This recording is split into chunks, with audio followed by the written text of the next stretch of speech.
Hi class.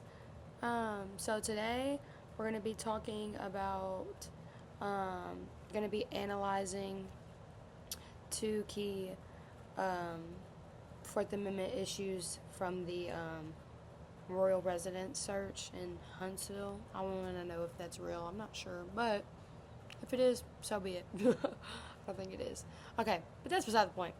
So, first, we're going to talk about whether Officer Smart's decision to unlock and search the room upstairs was lawful or not, given the limits of consent. And then, secondly, we're going to um, talk about the searches of the shed and the trash under the later warrant, if that was legally justified.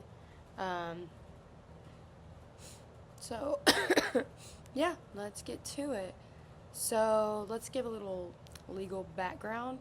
So, obviously, the Fourth Amendment protects against unreasonable search and seizures, and then consent searches are well established exception. Are a well established exception. Sorry, I can't talk today.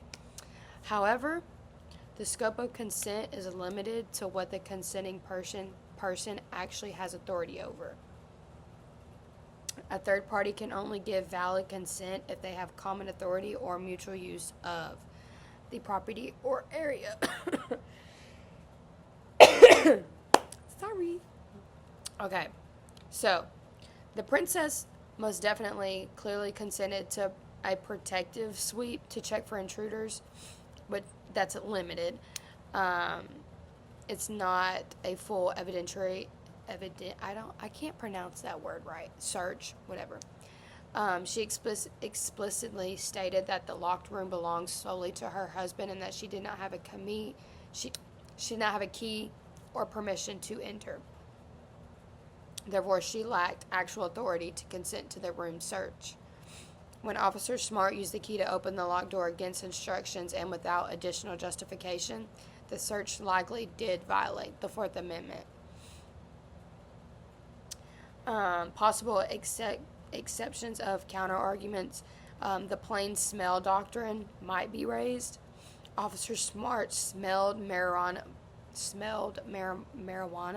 God, I cannot talk. But he smelled marijuana near the door. However, the odor alone without warrant or exigent circumstance generally cannot justify entry. The protective sweep doctrine could apply if they reasonably believed a suspect might be inside. But since the home had been cleared and no intruder signs were found, the protective sweep was rational is weak.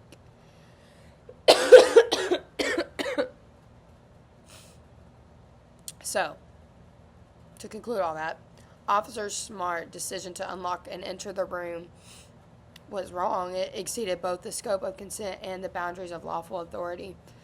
The discovery of cocaine and related evidence inside would likely be deemed the product of an unlawful search, and which can lead to it not being used as evidence.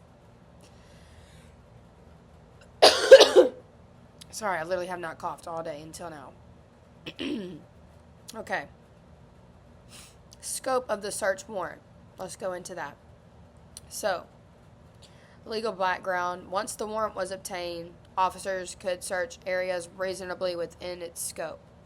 A warrant must describe the particularity, the place to be searched, and items to be seized. Any search beyond that scope or without a warrant or exception risk violating the Fourth Amendment. The warrant was based on evidence illegally obtained from the locked room. So, the warrant itself becomes invalid. And that's where the fruit of a poisonous tree, that saying, comes in. And assuming the warrant stands, the shed search could be valid if he describes the outbuildings of curtilage. Yeah. If not, opening the locked shed without additional authorization exceeds the warrant scope. The trash can search was clearly beyond the warrant. That was not even part of it. And it wasn't listed. It could be considered part of the curtilage and covered. Let me slow down. because I'm messing up. I'm reading and I'm trying to talk at the same time and I keep messing up. But that's fine.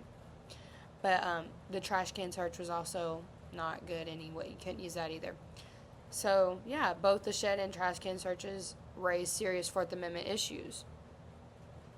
So they were all, pretty much, it was all bad. It was all violating the Fourth Amendment, and a case like this would most definitely get it would not go in the police officer's favor, for sure. So, yeah, thank you.